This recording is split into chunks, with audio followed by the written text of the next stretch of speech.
Hello बच्चों, तो आज हम करने जा रहे हैं अपनी डायरेक्टरेट ऑफ एजुकेशन की worksheet number 37, subject science, class 9। बेटा, हम गति चैप्टर के बारे में पढ़ चुके हैं। आज हम अपने इस गति चैप्टर की पुनरावृत्ति मीन्स रिवीजन करेंगे, ताकि हमें एक बिल्कुल ही फ्लैशबैक मिल जाए चैप्टर का कि हमने इस पूरे चैप्टर में क्या क्या पढ़ा है। तो आइए पढ़ते हैं इसकी पुनरावृत्ति। बेटा, जब भी कोई वस्तु की स्थिति में समय के साथ परिवर्तन आता है तो हम कहते हैं कि वो वस्तु क्या कर रही है, गति कर रही है। कोई भी वस्तु समय के साथ अपना स्थान बदल लेती है तो इसका मतलब वो गति कर रही है, और अगर नहीं बदलती तो वो विराम अवस्था में है। तो इस चैप्टर में हमने कई चीज़ें पढ़ी थी कि गति किस किस से पता चलती है। तो वो क्या था बच्चों? चाल, वेग, त्वरण आदि भौतिक राशियों की सहायता हमने ली थी। तो पढ़ते हैं हम इन भौतिक राशियों के बारे में। पहला है बच्चों हमारा दूरी। दूरी क्या होती है? वस्तु द्वारा तय किए गए पथ की लंबाई, इसे मापते हैं मीटर में।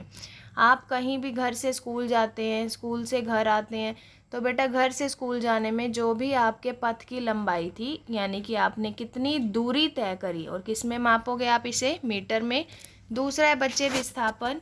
किसी भी पथ के प्रारंभिक और अंतिम बिंदु के बीच की सबसे छोटे पथ की लंबाई, इसका भी मात्रक मीटर है। तो आखिर फ़र्क क्या हुआ बेटा दूरी और विस्थापन में? आप इस डायग्राम से समझिए। मान लिया कि हमारे पास एक त्रिभुज है A B C. A B हमें दिया हुआ है बेटा 4, बी सी हमें दिया हुआ है 5, ठीक है। अगर मुझे ए से सी तक जाना है तो मेरा कुल जो पथ है, टोटल रास्ता क्या रहेगा बेटा यहाँ पर? कि मैं पहले ए से बी पे जाऊँगी और फिर बी से सी, यानी कि 4 + 5 9 मीटर हो गया। तो दूरी क्या हो गई? 9 मीटर की कुल पथ, कुल रास्ता आपने कितना तय किया। विस्थापन क्या होता है बेटा? छोटे से छोटा पथ। तो छोटा रास्ता क्या है? शॉर्टकट क्या है सी तक जाने का, कि मैं ए से कहाँ पहुँच जाऊँ? सी तक। तो हमारा विस्थापन क्या होगा? ए सी। और दूरी क्या हो गई? 9 मीटर। ठीक है बच्चों, तो इस तरह से हम दूरी और विस्थापन में अंतर कर सकते हैं। ये आपका फर्स्ट क्वेश्चन का आंसर रहेगा, दूरी और विस्थापन में अंतर बताइए। आगे देखिए, चाल क्या होती है? किसी भी वस्तु के द्वारा तय की गई दूरी की दर, कि कितने समय में आप कितनी दूरी चलते हैं, उसे चाल बोलते हैं, और इसे मापा किस में जाता है? मीटर पर सेकंड में। वेग क्या होता है? वेग भी बेटा चाल ही होती है, लेकिन एक निश्चित दिशा में, दिशा भी साथ में बताई जाती है। तो जब भी किसी वस्तु की चाल एक निश्चित दिशा में बताई जाए तो उसे क्या बोलते हैं? वेग। ठीक है।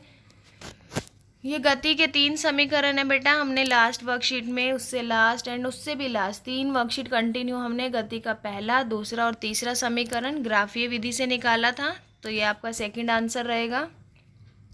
आइए कुछ ग्राफ देखते हैं। ग्राफ इस चैप्टर में मोस्ट इम्पोर्टेंट है। सभी बच्चे ध्यान से ग्राफ पर फोकस करेंगे और इनकी प्रैक्टिस करेंगे।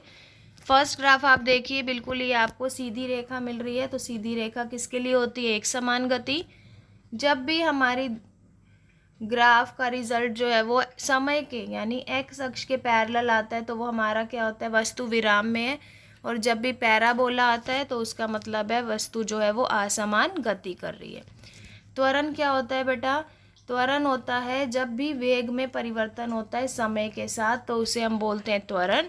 अगर आपका त्वरण 0 है, कोई भी वेग नहीं बदला, तो ग्राफ ऐसा आएगा। अगर त्वरण लगातार स्पीड बढ़ रही है तो त्वरण होगा हमारा स्ट्रेट लाइन, और अगर लगातार स्पीड आपकी घट रही है वेग, तो त्वरण होगा हमारा मंदन, नीचे की तरफ गति होगी, और असमान त्वरण, कभी बढ़ना और कभी घटना। तो आपने ये चारों ग्राफ अच्छे से प्रैक्टिस करने हैं। अब ज्ञान के मन में एक क्वेश्चन है। ज्ञान ने क्या कहा? जिज्ञासा दीदी, क्या ऐसा भी होता है कि वस्तु की चाल तो समान रहे लेकिन त्वरण होता रहे?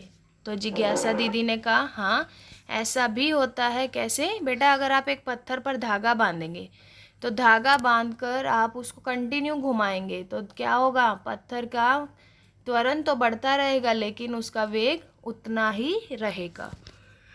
तो इस प्रकार की गति को हम बोलते हैं वृत्तीय गति। क्या होती है एक समान वृत्तीय गति? जब भी एक वस्तु को वृत्तीय पथ पर एक समान चाल से घुमाया जाता है तो उसे बोलते हैं वृत्तीय गति। क्या क्या एग्जाम्पल है बेटा इसके वृत्तीय गति के? पहला, वृत्तीय पथ पर दौड़ता धावक, दूसरा पृथ्वी के चक्कर लगाता सैटेलाइट, और तीसरा एग्जाम्पल क्या होगा, पत्थर को धागे से बांध दिया जाता है। क्या क्या एग्जाम्पल पढ़े हमने? फर्स्ट एग्जाम्पल क्या रहेगा इसका, वृत्तीय पथ पर दौड़ता धावक, पृथ्वी के चक्कर लगाता सैटेलाइट, तीसरा पत्थर को धागे से बांधकर एक स्थान पर घुमाना। तो बेटा ये 3 एग्जाम्पल हैं और ये आपका कौन से क्वेश्चन का आंसर रहेगा, थर्ड क्वेश्चन का आंसर रहेगा। फर्स्ट एग्जाम्पल ये है आपका, सेकंड एग्जाम्पल ये है और थर्ड एग्जाम्पल ये है, 3 एग्जाम्पल। फोर्थ क्वेश्चन है, यदि एक एथलीट 100 मीटर की त्रिज्या वाले एक ट्रैक का चक्कर 1 मिनट में लगाता है तो चाल बताइए। तो बेटा चाल जो है वृत्तीय, उसका फॉर्मूला होता है 2πr/t।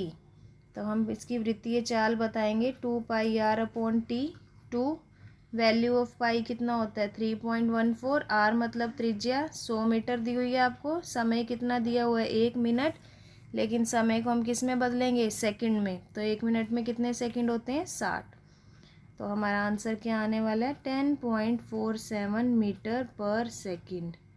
ठीक है बच्चों, तो ये हमारा फोर्थ क्वेश्चन का आंसर रहेगा 10.47 मीटर प्रति सेकंड। ठीक है, आशा करती हूँ कि ये पुनरावृत्ति जो थी अध्याय गति की आपको अच्छे से समझ आ गई है।